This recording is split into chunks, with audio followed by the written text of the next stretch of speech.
off with a softball. What was your first job in the movie and TV industry? Okay. It was a movie that was originally titled Animal Husbandry, but then they changed it to, I believe, Someone Like You. And it was Ashley Judd, Hugh Jackman, and Greg Kinnear. I believe that was my first. That's a heck of a name change, right? Yeah, I know, right? Animal Husbandry to Someone Like You. Yeah, that's kind of how I actually, I think the reason why I know that is because I was scrolling through movies like a couple weeks ago, and I saw the trailer, and I was like, oh wow, I remember this movie. Wow, my first one. You play a detective in the film The Devil You Know. What attracted you to this role? So for me, it was bigger than just the role. Like when I read the script, I wanted to be a part of the project because I felt like this script was it was kind of like the films I grew up watching, right? It's just old school storytelling. There's just a lot of human storytelling going on, and there's no capes, there's no dragons, nothing like that, and it's just this human story about a family. And I always wondered what it was like to grow up in a bigger family and what happens when conflict happens between siblings on, like on a grander scale, because I grew up with just one sister. So we just clash like that, and then we hug, and clash like that, and then we hug. But I knew people who came from, families with, 4 and 5, 6 brothers, or 6, 4 brothers and 2 sisters. And it's a whole different energy.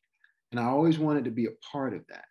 And so this project was kind of that segue into what it's like to be a part of a big family, especially a tight-knit family, and what happens when someone's actions begin to expose all of the cracks, in that foundation that is the family itself. Yeah, I think that's one of the things I liked about it. And I think you pointed to it well. It's just a very grounded, rooted film that really has just its dialogue and performances, which leads me to my next question of, you share several scenes with Omar Epps, who I think Epps is just downright incredible in this film. What's it like working with him? It was incredible because our biggest scene was on like my first day of shooting, and it was like 5 pages or something, and I think it's like there was a version of it originally that was just going to be a oneer. It was just going to be a oneer, and so I had to dig back into my theater roots and really, really like almost memorize the lines, and I just spent a couple days doing that scene over and over and over and over again until it was just in my head, and I was ready for the oneer. And we did a couple ones, and there's apparently a sound issue. So thankfully he covered himself with some coverage, and the scene came together. But with working with Omar, for me, it was kind of surreal because, I was sitting across the table, from what's his character's name in Juice? I can't remember his character's name in Juice. But first time I saw Omar Epps was in Juice. And I wasn't Q. He was Q. He was Q. Q, right. I always want to say Bishop, but that was Pop. So he was Q, and that was the first time I ever saw him. And, that was my childhood, right? Like I was a kid around the same age as him. So I could identify with what he was going through. And even though I didn't grow up in New York, I felt like, kids all around could identify with what he was going through, peer pressure, a friend who's unstable, all of these things. And so it was like, wow. And I saw all his whole entire career. And so it was almost like, why haven't we worked together before now? And we talk about it to this day. We were talking about it last night. Like, it makes no sense why we didn't work together until now. But now that we have worked together, we already know, like, how we want to, how we want to approach things, what we want to do moving forward. We're going to do more projects together for sure. This is the third film that you've executive produced. First off, what's that experience like for you? And then on the flip side, is this something that you want to do more of in the future? Absolutely. I mean, if I could executive produce, 1 out of 3 or 2 out of 3 of my every project, that would be great.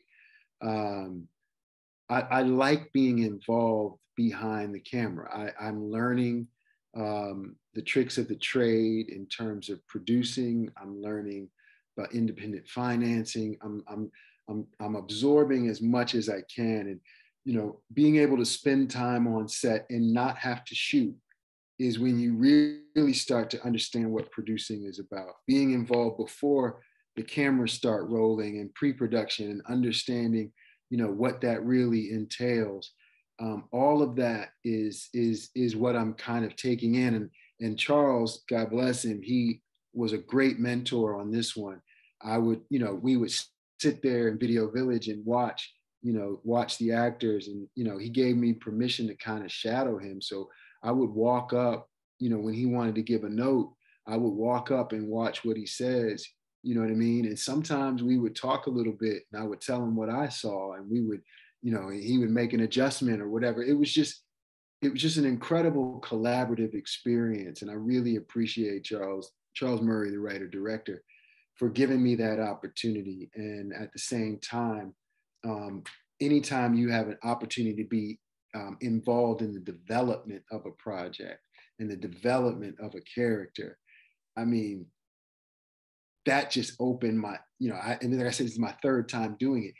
I already know that what I can bring to the development side of things is just priceless. Give me a shot. Let me tell you what I think about this character and how we can make them better or more interesting.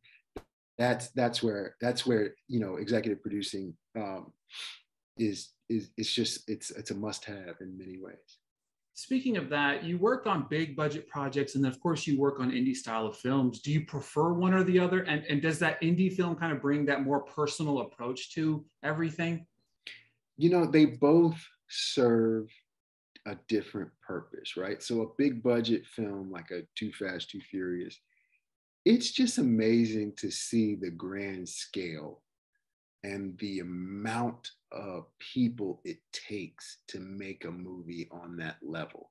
The amount of preparation and training, like going to driving school and like all of that. Like, I remember the second unit on, so Too Fast, Too Furious was my second movie, and where I was featured. And the second unit, which was like the stunt coordinators department and that whole unit, it was bigger. That crew was bigger than the crew of Barbershop.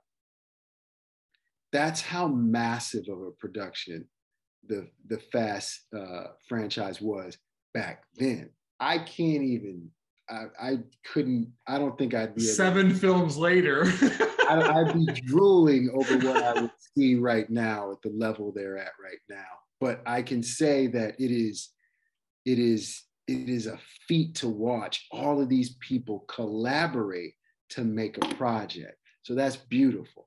Now, in the independent world, I would say that it's even more special because you don't have all the resources, and it forces people to be scrappy, and it forces people to kind of do that, that terminology of guerrilla filmmaking, which is sometimes you got to steal a shot. And I remember shooting this one particular film called Jelly Smoke that was an independent film that won the LA Film Festival, like, I don't know, 18 years ago or something like that. And this film, I remember shooting, I shot it with some students from SUNY Purchase in New York.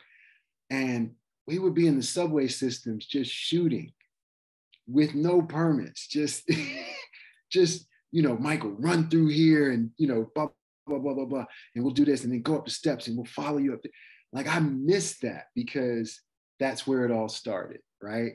And you never forget that love and that passion of the early days. I miss like learning my lines and going to the theater on the train and sitting there and talking, running over my lines on the train. Like I miss that. So, you know, they both serve their own, you know, purpose respectively. Last question to you is, you've been doing this a little over 20 years now. What draws you to work with a specific director or writer? So for me, every project is about a collaboration, especially with your director. And there's a feeling that comes when you connect with your director and you connect with, you as an actor connect your micro vision with the director's macro vision.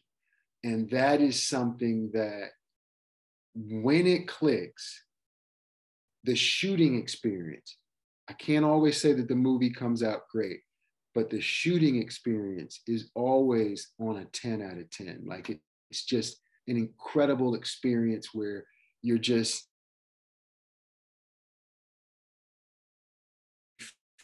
feel bringing out your best work, because it's a director's medium. And so film and TV is really, the film specifically is a director's medium. So it's really, really important that you